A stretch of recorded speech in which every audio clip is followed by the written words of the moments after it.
you ever speak to me like that again, you better be wearing a cup. Baby steps. One break, I'm in Okay, friends, let's everybody take your positions, please. Here we go. 6, 5, 4, 3, 2, rolling. Dave! And Dave! Unchained. welcome to Dave and Dave Unchained, a Van Halen podcast. I'm Dave. And I'm Dave. And we are at episode 71, Dave. We are in the month of November. It is time to give thanks. And I am thankful we got to see the Monkees. That was cool. It was at the Paramount in Huntington, New York. Dave got to see them for the last time. Right. Yeah, that's definitely the last time. I was just thankful we got out to see a show. It was a miracle. And I don't know how, but Dave scored seats that were tremendous. Those guys have to be the best seats you've ever had for a Monkey show. I think so. That was like third row, right? It was unbelievable. Dave almost threw himself on stage at Mickey and Mike, but I held him back, which was my role there that evening. But I have to say, Dave, I saw you face to face, and I smelled the scent of another man on you, which made me a little curious. And then, lo and behold, I find out that Dave went behind my back. And The worst part was he recognized the scent because that was the scent of the same man he went behind my back with. That's right. Can you believe it? He got me back, and he podcasted with another man. It was that gentleman from the Classic Rock Album by Album podcast. Wow. And little did he know, but he wooed us both. And we went into a tryst for a while. And Dave, he was lured by Monkees candy as usual. Anything dealing with the Monkees, he'll follow you anywhere at this point, this guy. Tell us about your soiree there. How was your experience? And by the way, I want to let everybody know that he got Dave here, who's cranky with doing a half-hour mail segment, for a 3-hour plus extravaganza. I have to call this guy and give him an Oscar for, my God, or a potty, or whatever they call the podcast equivalent, to give this guy an award for keeping you awake for over 3 hours. Oh, I know it.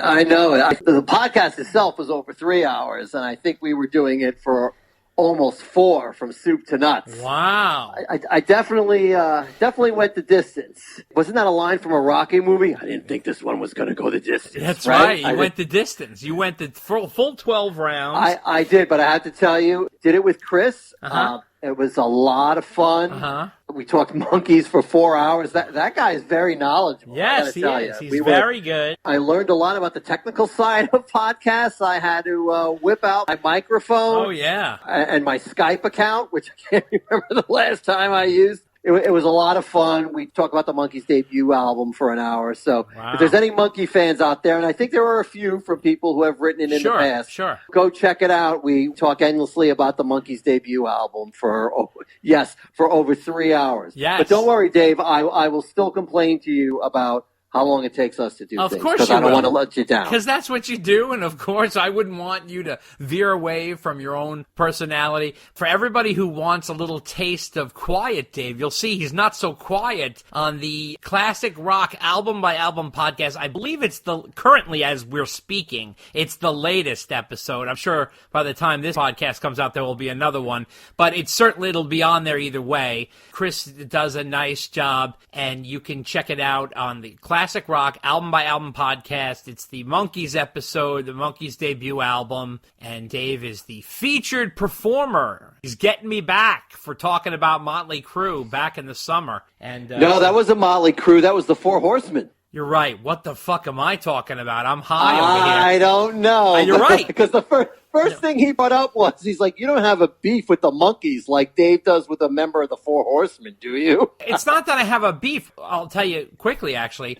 So what happened was, and I'm still irked about this kind of stuff really gets under my skin. So the Four Horsemen are done. There's nothing left to the band. A bunch of the guys in the band are dead. but Dave Lisme is one of the guitarists in the band, and he was sort of like wrapping up and selling off the rest of the merch and stuff. And there was this Four Horsemen box set that he was like, 25% off, Labor Day sale kind of thing. And I was like, you know what, I'll do that. And it was reasonable. It was like $25 or something like that. So I paid for it, and the guy took the money and never sent it to me. It's the actual guitarist from the band. I was infuriated. I mean, who takes your money and just this is not even some weird scam artist on the internet. This is the guy in the band.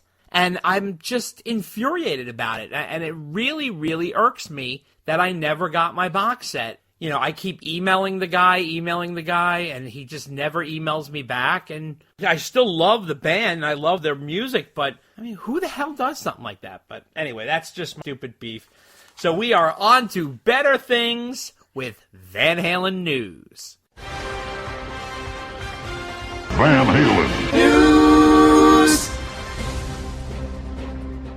Well, the first thing I have to report is not too good, Dave. I don't know if you've heard this. I know I sent a few of these things to you, and I'm getting a little concerned about our friend David Lee Roth, the original singer from Van Halen. He has been sending a series of dark tweets that really make me nervous after his announcement about his retirement. So the first one said, "Attention. Due to budgetary constraints, there will no longer be a light at the end of the tunnel. We apologize for any inconvenience."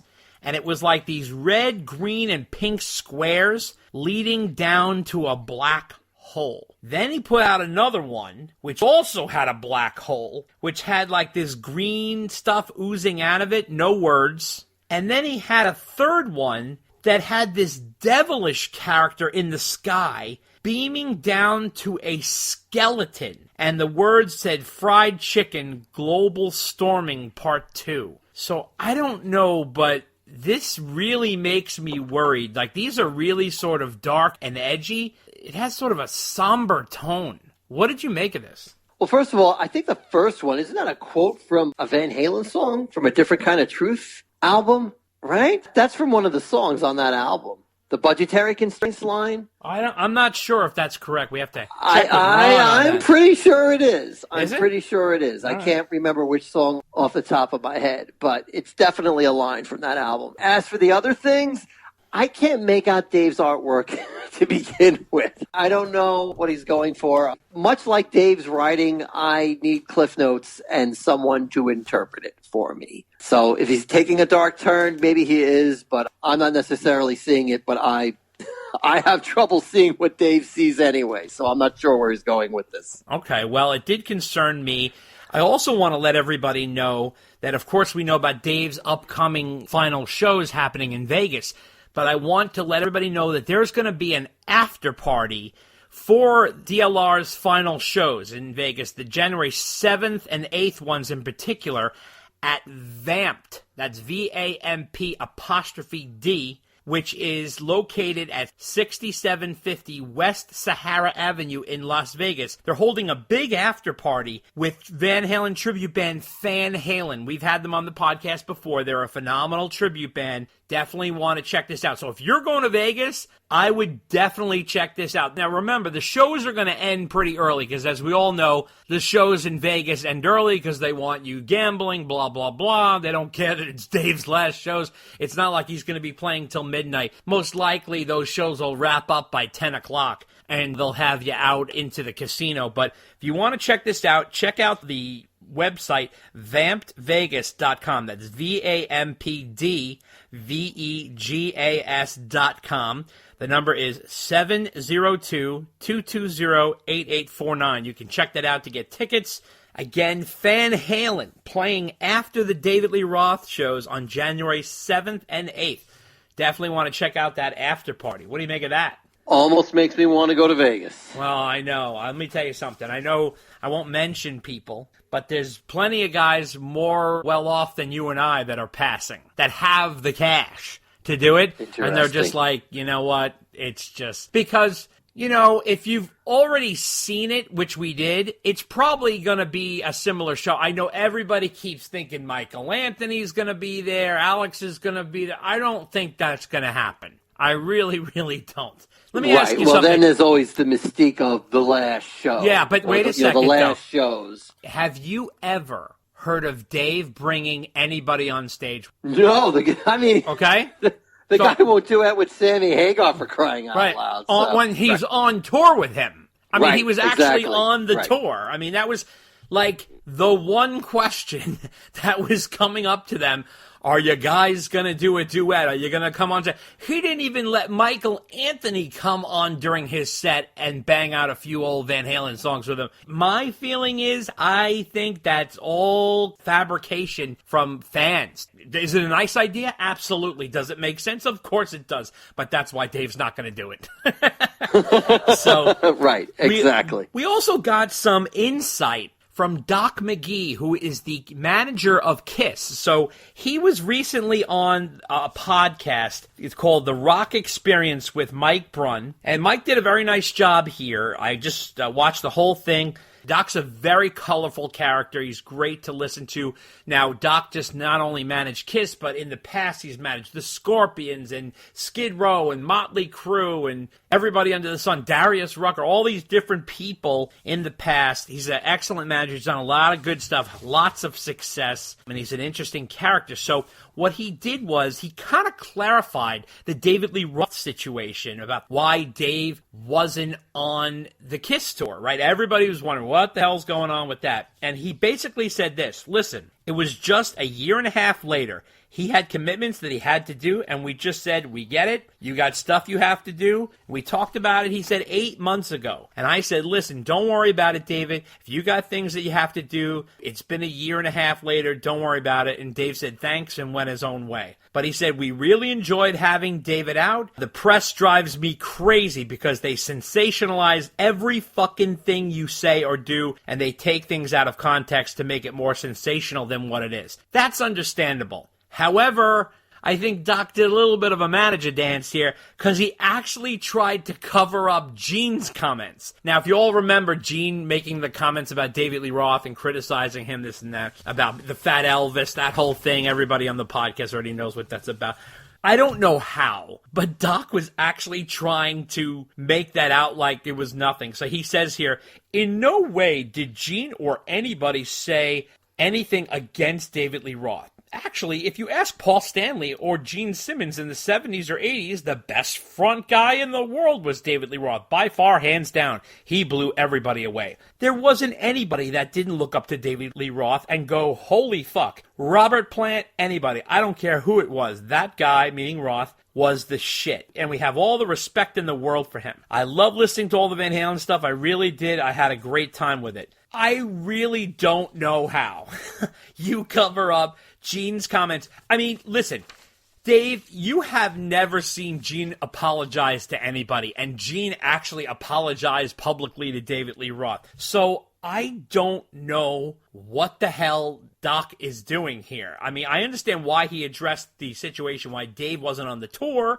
That's cool. But what do you think this is about? I think it's just him covering for Gene. Like you said, he's just doing the manager dance. They asked him a question. He answered it. I think his reason about Dave, I don't know, that sounds like a little bit of a BS reason. Well, he was committed to other things, and okay, well, I guess he was. What's he committed to? Doing the artwork? Like, you know, I think Dave just backed out. They said okay, and that was that. And the Gene thing, I don't know, it, makes for good publicity, so they're just going to keep talking about it as much as they can. Yeah, interesting. On to more KISS Van Halen news. What happened was somehow this came up, and I know in this upcoming book on Van Halen, Unchained by Paul Brannigan, it's also known as Eruption Overseas. It's like a whole thing there. He addressed Paul Stanley talking about why they never took on Van Halen. No one can understand why KISS or Bill Aucoin, who was KISS's manager back in the 70s, would quote-unquote, pass on Van Halen. But apparently, Paul Stanley clarifies as to why. He said, we didn't want to take Van Halen on because we were trying to hold Gene in check.